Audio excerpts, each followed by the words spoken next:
Danica's point of view. Naalala ko na naman ang dating nobyo na yun. Sa kanya nagsimula ang lahat kung bakit ko nagawang sumama sa taong hindi ko kilala. Nagpakalasing ako para sa isang napakawalang pusong lalaki. Pero ganun pa man, hindi ko rin sinisi sa kanya ang lahat. Ako yung nagpakalasing to the point na binigay ko ang sarili ko sa hindi ko kilala. May magandang kinahinatnan naman ang maling desisyong nagawa ko. At yun ay ang mga anak ko. Kahit anong mangyari, hindi ko sila hahayaang mawalay sa akin. 5 years ago bago ang gabing na ipagkaloob ko ang aking sarili sa lalaking yun, alalang-alala ko pa ang lahat. Hanggang ngayon, dala-dala ko pa rin sa puso ko ang sakit. Napakasama mo! Sampal ko sa walang puso kong kaibigang si Nancy. Tinuring kitang parang kapatid, pero ito ang igaganti mo sa akin. Ang agawin ng lalaking mahal ko. Sa lahat ng lalaking pwede mong lapitan, bakit si Carlos pa? Bakit Nancy? Kaibigan kita eh.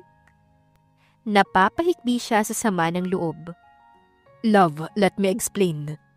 Pagsusumamo ni Carlos. Please mahal, mahal na mahal kita. Nadala lang ako dahil ng kalasingan. Pero mahal na mahal kita. Maniwala ka. Anong silbi ng pagmamahal mo kung ang dali sa iyong kalimutan ang lahat ng pinangako natin sa isa't isa? Manluloko ka, Carlos. Seriously? Nang dahil lang sa kaligayahan mo? Napatawa si Danica ng mapakla. Ang sakit-sakit ng puso niya. Alam mo na hindi ko pa kayang ibigay sa iyo yun. Dahil gusto ko, malinis tayo kapag kinasal tayo. Tama lang palang naging desisyon ko. Dahil baka mas lalo ko lang pagsisihan ng lahat. Kung sakaling binigay ko ang sarili ko sa'yo kaagad. Lahat ng pagmamahal ko sa'yo, sinayang mo. At kinalimutan mo lahat. At sa lahat ng babaeng pwede mong ipalit sa akin, bakit best friend ko pa? Tell me, Carlos, magaling ba siya? Nag-enjoy ka bang lalaki ka? Mga traidor kayo.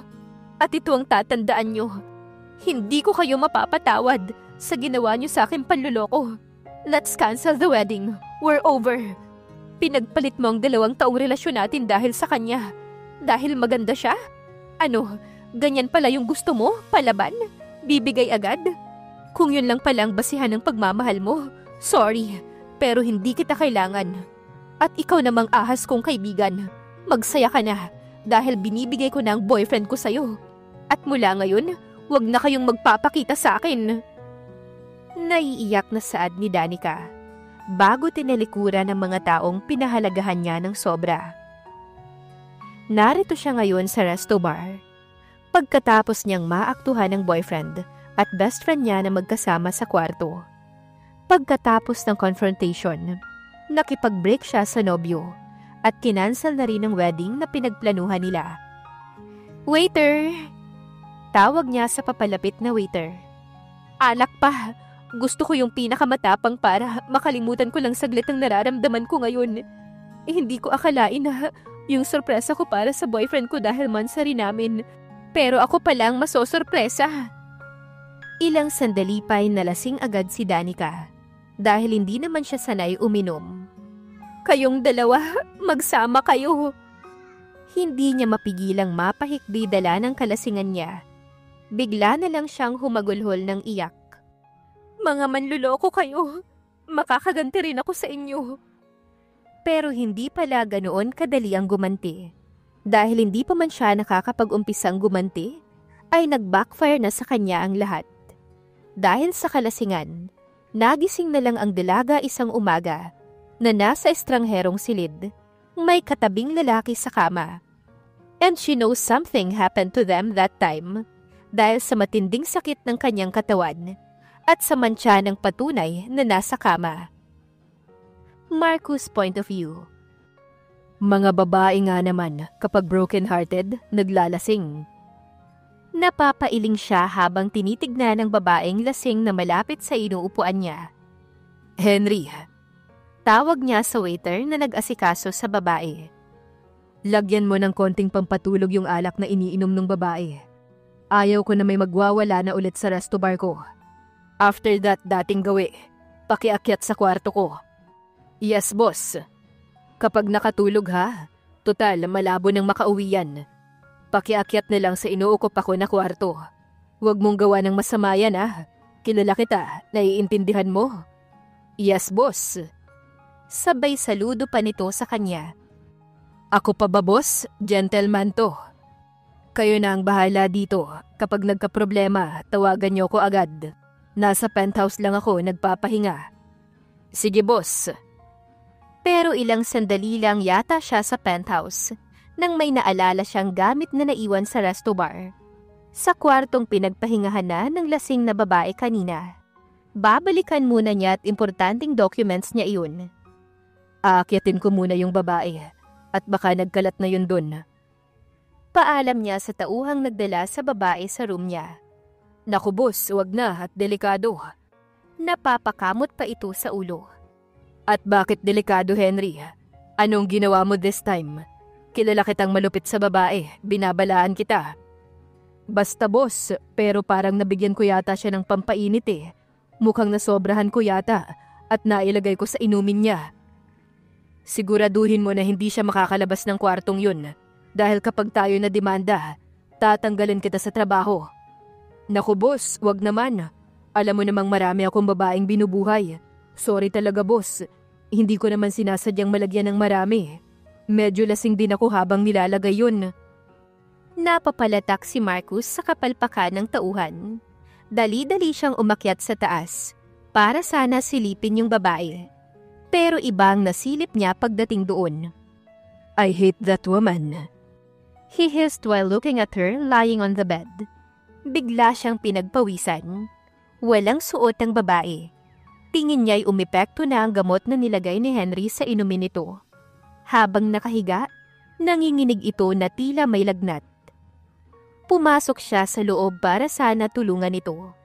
Balak niya sana itong punasan ng malamig para kahit papano mabawasan ang init sa katawan nito. Pero nang masulyapan siya ng babae, parang nangaakit na nakatitig ito sa kanya.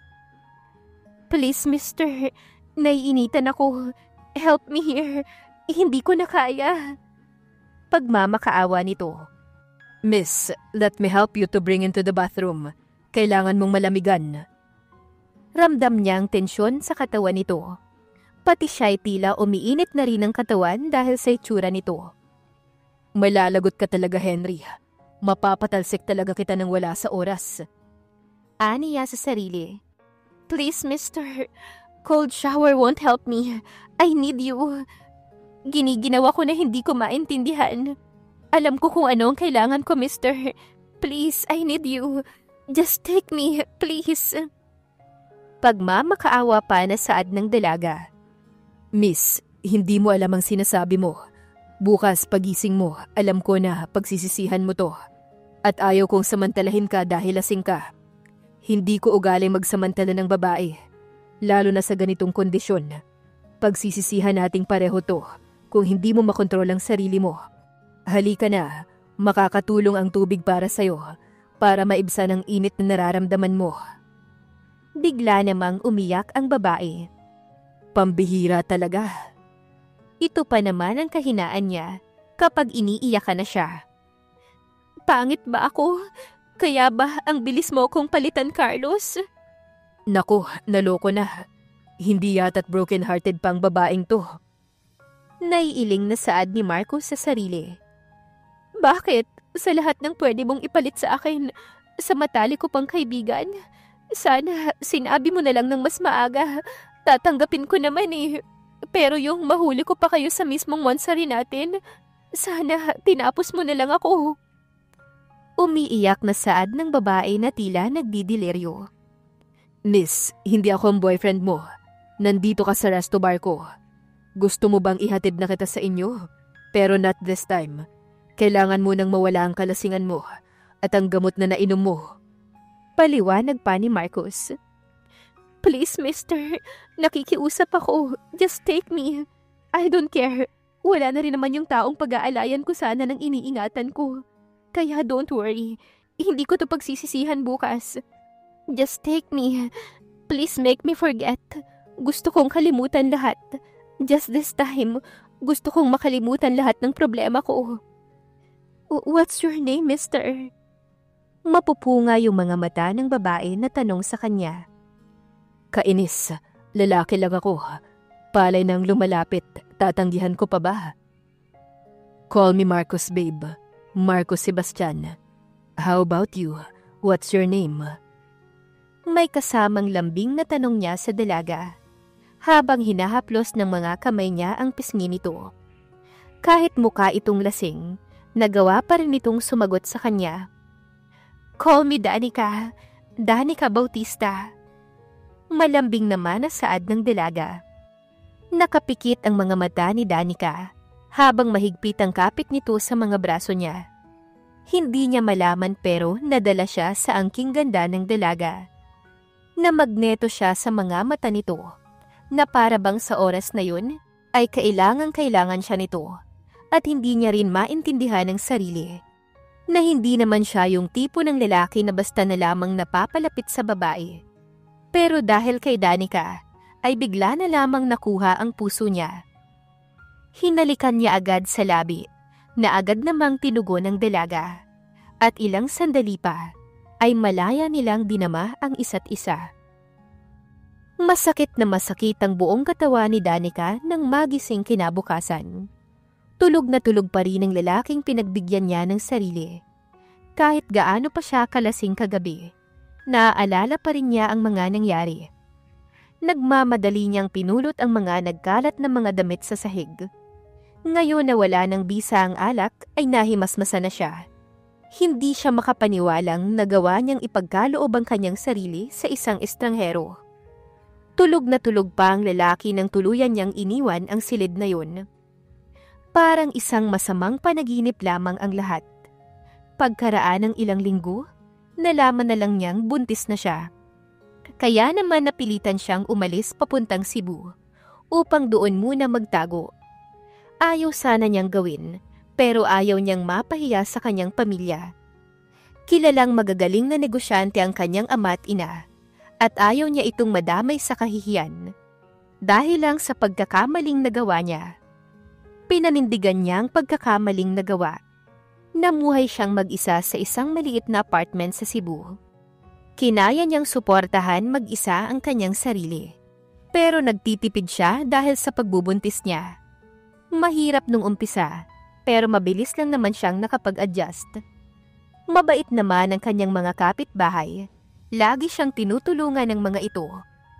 Naalala pa niya nung manganganak na siya. Tulong-tulong ang mga kapitbahay niya para dalhin siya sa ospital. Malaki ang kanyang pasasalamat sa mga ito dahil kahit hindi niya masyadong kilala at close, daig pa siyang ituring kung isang pamilya. Pagkaraan ng 3 taon, 2 taon na ang kambal niyang sina Liam at Lindy. Naisipan niyang maghanap ng mag-aalaga para makapag-apply na siya ng trabaho. Natanggap naman siya sa office na ina-applyan niya. Pinagbuti niya ang kanyang trabaho, dahilan para mabilis siyang ma-promote. Pero isang araw ay nagpatawag ng meeting ang manager at nalaman niya na darating ang mga kasosyo nito galing pang Maynila. Hindi niya akalain na mga magulang pala niya ang mga kasosyo nito.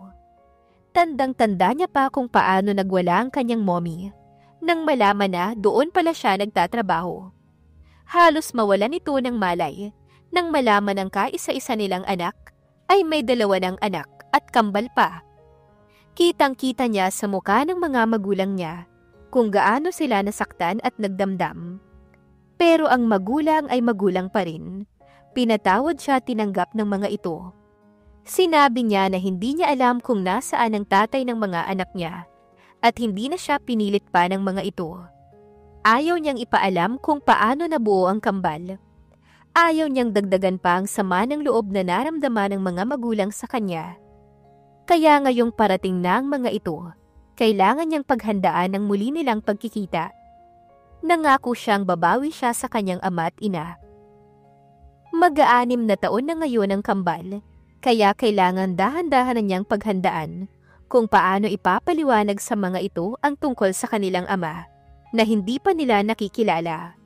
Kung nasaan na ba ang kanilang ama? Nasa Cebu Pacific International Airport si Danica. habang hinihintay niya ang pagdating ng kanyang mga magulang at kasama niya ang kambal.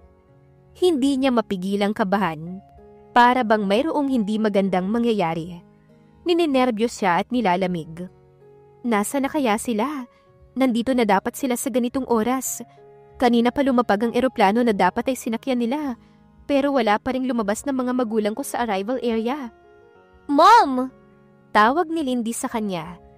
Bakit po ang tagal nila grandpa at grandma? Lindy, wait lang natin sila ha. Baka nasa loob pa, parating na yun.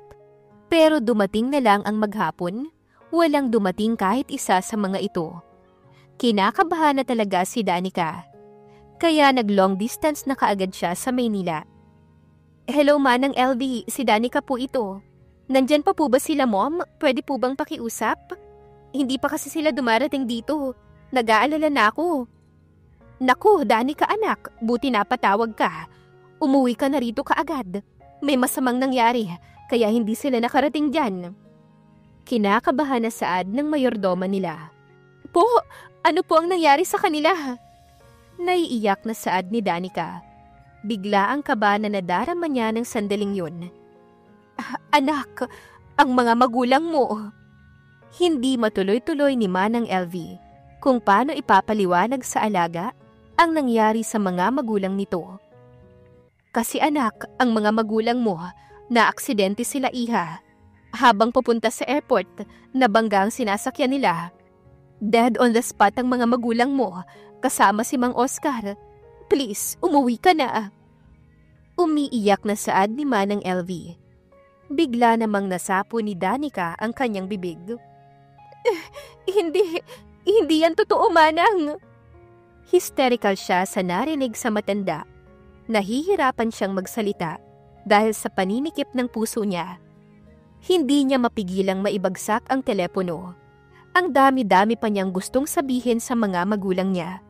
Kung gaano niya kamahal ang mga ito at kung gaano siya nagsisi sa paglilihim niya. Kung gaano niya pinagsisihan ang mga pagkakamali niya. Bumuhos ang lahat ng mga emosyon na nasa puso niya ng sandaling yun. Gusto niyang magwala pero pinigilan niya. Ayaw niyang maguluhan ng mga anak. Mommy, Daddy, uuwi na ako. Please naman, bumalik kayo. Huwag naman pong ganito. Gusto ko pa kayong makasama. Babawi pa ako sa inyo. Huwag niyo kaming iwan ng mga apo ninyo. Pangako po, mas magiging mabuti na akong anak sa inyo. Mahal na mahal ko kayo. Humagulhol na ng tuluyan na saad ni Danica. Parang isang masamang panaginip lamang ang lahat. Paano makakapagsimula si Danica ngayon na wala na ang kanyang mga magulang? At paano sila magtatagpo ni Marcus? Abangan sa susunod na kabanata. Please like, share, subscribe for more updates. Maraming salamat po.